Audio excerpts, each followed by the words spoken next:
Señor Medina, ¿cómo está? Buenas tardes y bienvenido a Radio Exitosa. Muy buenas tardes y gracias por la invitación. Bueno, ¿cómo se explica lo que ha ocurrido el día de hoy? Una muerte tan dolorosa, he visto al padre de familia y evidentemente es algo que no solo golpea a la familia, sino golpea a todo el país. ¿Qué pasó? ¿Qué pasa? Bueno, es lamentable lo que ha pasado y nos muestra una vez más la alta vulnerabilidad que tenemos como ciudad, como población, ante los riesgos de desastres, ¿no? Esto es una pequeña muestra de lo grave que está nuestro país, nuestras ciudades creciendo de manera muy desordenada. Creciendo de manera desordenada, ¿ok? Y que va creando condiciones de vulnerabilidad cada día. Entonces es como un cáncer que avanza y que estamos siguiendo de manera muy pasiva. En el caso de este cerro, en el Agustino, que se llama Cerro 7 de Octubre, ¿puede ser? Sí. ¿Cuál es la vulnerabilidad exactamente? ¿Qué es lo que ha ocurrido? Para ver si esto definitivamente nos puede ayudar a que a partir de esto pongamos la luz y los reflectores en otros lugares parecidos a eso, porque de eso debe haber un montón en Lima. Justamente quería advertir que hay un 70% de la población del país que vive en zonas de un crecimiento espontáneo, autogestionado, sin mayor dirección técnica, y por lo tanto son poblaciones vulnerables que están en una situación de riesgo. 70%. Porque todas las ciudades del país experimentan este modelo de crecimiento no planificado. Pero si agarro Lima, ¿qué es? 7 millones de personas aproximadamente en ese nivel. Veamos, porque justamente la mayor parte de la ciudad está ya ubicada en laderas, en quebradas. Ya. Tenemos lo que ha pasado en laderas, quebradas, cerros. Sí, zonas antiguas, tuburizadas, que están en la ciudad, digamos, a caerse por sí solas, sin la necesidad de que ocurra un terremoto. Exacto. Entonces, a esa iba la pregunta. No necesitamos un sismo, ni de 3.5, ni de 4.1, ni de 5.2. Esto aquí no pasó, digamos, aparentemente nada que signifique un remesón. ¿Por qué pasa? Es justamente la alta sensibilidad del territorio y la precariedad en la que están asentadas las familias hace que estas viviendas colapsen. Basta que haya una fuga de agua que afloja el suelo, desestabiliza la ladera, y como son pircas rústicas sin ninguna estructura que tenga la resistencia adecuada, pues colapsa. Y como están concatenadas, están una tras otra las viviendas, hay un efecto dominó. Entonces esto puede generar una catástrofe muy grande y vale la pena quizás tomar este caso lamentable para poder llamar la atención y sensibilizar sobre lo que tenemos que hacer en Lima. No solamente en Lima, en todas las ciudades capitales del Perú experimenta este crecimiento. Ya, pero el caso específico del Agustino como cerro, ¿ok? Está ya estudiado. Se puede decir que en general los que están viviendo en cerros, en Lima, y por supuesto depende en otra parte del país, pero concretamente en Lima, están con el mismo peligro latente, con la misma vulnerabilidad a que ocurra, aún sin sismo, una cosa parecida. Correcto. Esa apreciación que tienes es correcta porque justamente es para persignarse, Dios santo, y encomendarse al Espíritu Santo. Y es algo que va creciendo silenciosamente, y ahí hay una necesidad de divulgar, de difundir, de visibilizar estos problemas de vulnerabilidad que están ahí latentes y que nos van a conducir a un desastre grande si es que ocurre un sismo como está planteado. Juvenal, usted nos dice claramente las razones de esto y por supuesto la explicación es clara. Hemos crecido de manera absolutamente desordenada y sin planificación. Ok, ese es, digamos, el diagnóstico. Puede haber muchísimas otras cosas más. Pero de aquí para adelante, constatando la realidad y poniéndonos en el hipotético desgraciadamente negado hasta ahora de que las autoridades quieran resolver este bendito problema, ¿qué deberíamos hacer? O sea, viendo lo del chico este y lo de su familia y el dolor de la gente del Agustino y mirando todo lo demás, ¿qué hay que hacer?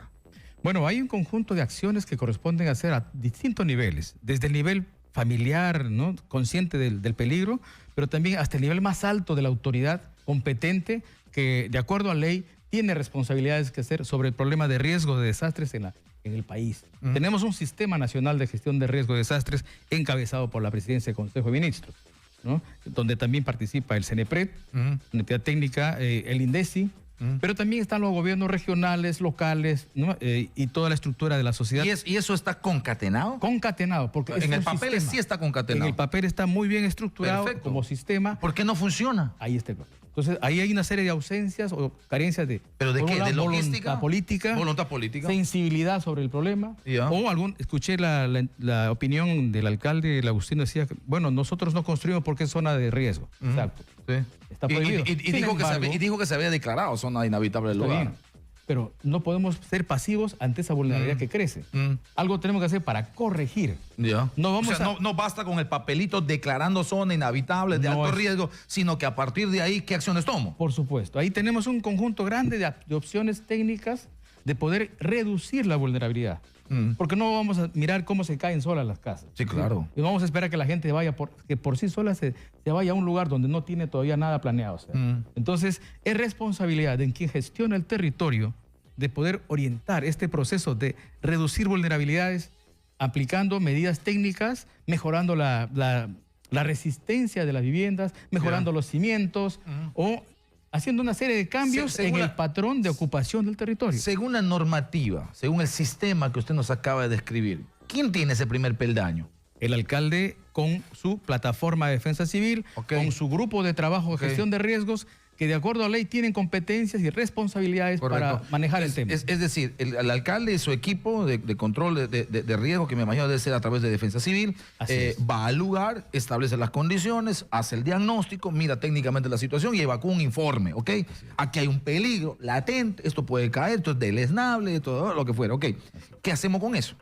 Porque digo, yo alcalde no puedo resolver el tema del Cerro del Agustino porque eso me significaría no sé cuántas centenares de millones de soles y por supuesto no está en mi nivel. ¿Qué hago? Existen programas presupuestales que del Ministerio de Economía y Finanzas se han organizado para poder orientar la reducción de la vulnerabilidad. Ya. Un programa es el 068, el PREVAET, que se está implementando en el país, pero también hay otros, como por ejemplo el FONDES, que se creó justamente a raíz del fenómeno El Niño, Ya. para poder apoyar programas de reducción de vulnerabilidad o mejorar la O seguridad. sea, el alcalde tiene que ir a esas instancias. Así es. O sea, conocido el hecho, diagnosticado el hecho, establecido el informe, voy a esas instancias y digo, este es el problema, tenga usted. Y por favor, esto es lo que necesito. Sí, entonces existen canales, mecanismos para poder acceder a recursos e implementar medidas correctivas para ir reduciendo progresivamente esta vulnerabilidad grande. Ahora, entiendo en todo caso, a partir de lo que usted me dice, Juvenal, es que lo más probable es que los alcaldes no entiendan que esa es su función también. O sea, no le están dando en el... Es una omisión Claro. muy peligrosa. Punible, diría Así yo. es, actualmente Peligrosísimo. punible. Ah, es punible. Actualmente o sea, punible. sí es punible. Es punible, merece sanción incluso para la revocatoria o para declarar la vacancia del cargo. Ya. Si es que un ciudadano ejerciendo sus derechos puede ir y denunciar la negligencia o la omisión de función del funcionario porque la ley lo establece. Tenemos una política nacional de gestión de riesgo de desastres que es de obligatorio cumplimiento para todas las entidades y funcionarios públicos y no públicos. Y eso es algo que lo conozco. ¿Y quién controla eso?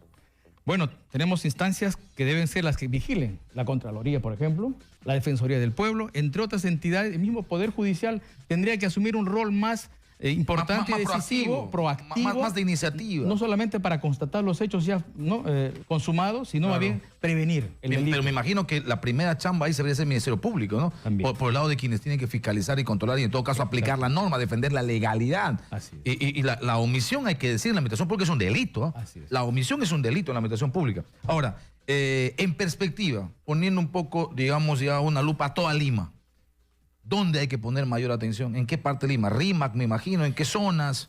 Todos los distritos tienen sus áreas vulnerables, sus áreas de mayor riesgo, otras de menor. Por lo tanto, cada municipalidad puede priorizar un escenario donde empieza a trabajar progresivamente.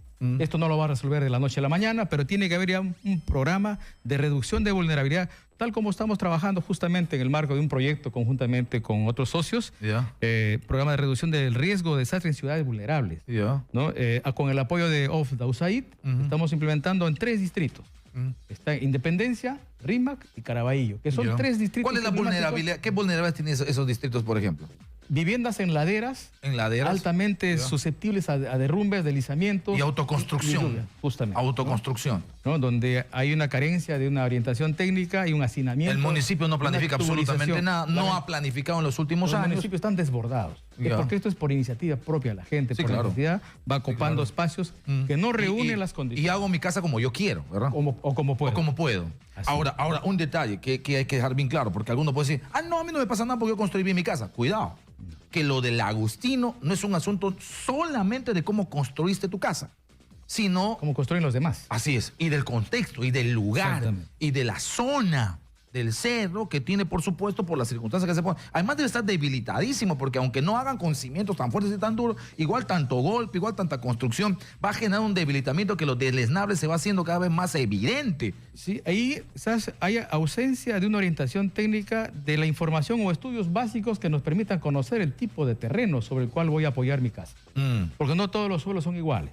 Entonces hay necesidad de conocer esos datos y hay información que puede ayudar a que las municipalidades faciliten a las familias la información que ayude a tener una vivienda más segura. Entonces, hay instituciones técnicas, como el caso, digamos, el INGEMET, el Instituto Geofísico del Perú, las ONGs que trabajan en tema de prevención de desastres. Estamos justamente llanos para poder apoyar y orientar estos temas en la reducción del riesgo de desastres en el país, que es una necesidad imperante. Enorme. Hemos visto el niño. Y lo del niño que nos ha desnudado y que, sin embargo, eso es lo que sorprende. A ver, porque mire usted, a partir de lo del niño, teníamos que haber cogido 2 piernas para caminar.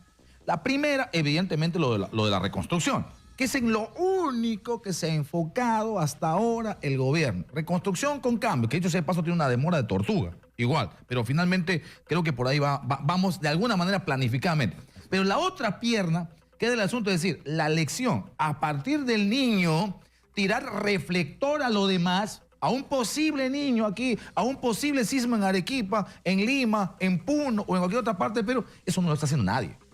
Y sorprendente cómo parecería que diríamos, ya pasó el niño y no vamos a tener ningún otro fenómeno que nos vuelva a desnudar y a tener, no sé si 100 o 3.000 o 15 o 5.000 muertos. Mire, en el país tenemos ya identificado los escenarios de riesgo de desastres relacionados. Hay un mapeo ahí. Sí, tenemos información técnica que requiere ser utilizada por los planificadores, por los que toman decisiones, por los que invierten recursos en el país, ¿no?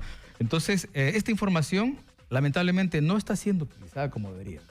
Por lo tanto, nosotros como instituciones que trabajamos el tema, estamos promoviendo algunos espacios de diálogo, de comunicación.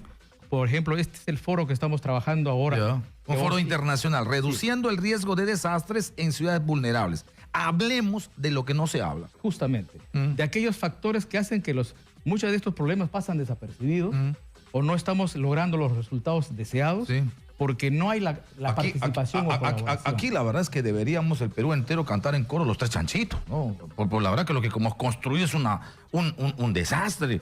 Lo que hemos construido es lo que han construido los 2 primeros chanchitos, que han hecho cualquier otra cosa menos asegurarse de que lo que van a vivir es realmente un lugar seguro, valga la redundancia. Justamente este foro que trabajamos el día de mañana y pasado en el local del SISMIT reúne, por una parte, a expositores, panelistas internacionales que tienen ya experiencias en el problema, panelistas nacionales y también en la población organizada, los municipios de estos 3 distritos, para poder conversar y ver cuáles son esos factores que no hacen posible que estas experiencias continúen desarrollándose en el país, siendo una necesidad imperiosa. Correcto. ¿No? Entonces, ahí buscamos que de este evento podamos contribuir con esa sensibilización. Sacar conclusiones importantes. Pero que esto sirva para una aplicación práctica. Ese es el asunto. Llegar a la aplicación en eso hay práctica, que insistir, ¿no? en eso hay que insistir, que el diagnóstico es bueno, que la sensibilización es extraordinaria, pero lo que hay que pasar es a partir de ahí a acciones y a políticas concretas que fijen recursos y que fijen plazos para ir recuperando esto que hemos hecho evidentemente pero tan mal. Juvenal, para terminar, dígame. Necesitamos cambiar nuestros modos de actuar. Nuestro chip. Voltear, digamos, las malas prácticas, convertirlas en buenas prácticas. Con un poco más de conciencia, de sensibilidad, de conocer el tema y saber que la vida es lo más preciado que tenemos y por lo tanto está en nuestras manos cuidarla y tenemos cómo hacerlo. Entonces hay una responsabilidad compartida desde la persona humana, individuo, hasta la estructura más grande de la sociedad que tenemos en nuestro país. Y en este caso yo quisiera apreciar y saludar el apoyo que nos brinda este medio para poder conversar estos temas. Porque este es un tema que no puede ser de coyuntura solamente. Sí, claro. Es un tema que debe tener una permanencia constante. Debería haber un compromiso. Para que así las autoridades que tienen estas responsabilidades puedan implementar progresivamente este tema de la reducción de riesgos. Le agradezco mucho, Juvenal. Gusto saludarle. Gracias. Juvenal Medina, coordinador de estudios y proyectos del Centro de Estudios y Prevención de Desastres, PREDES.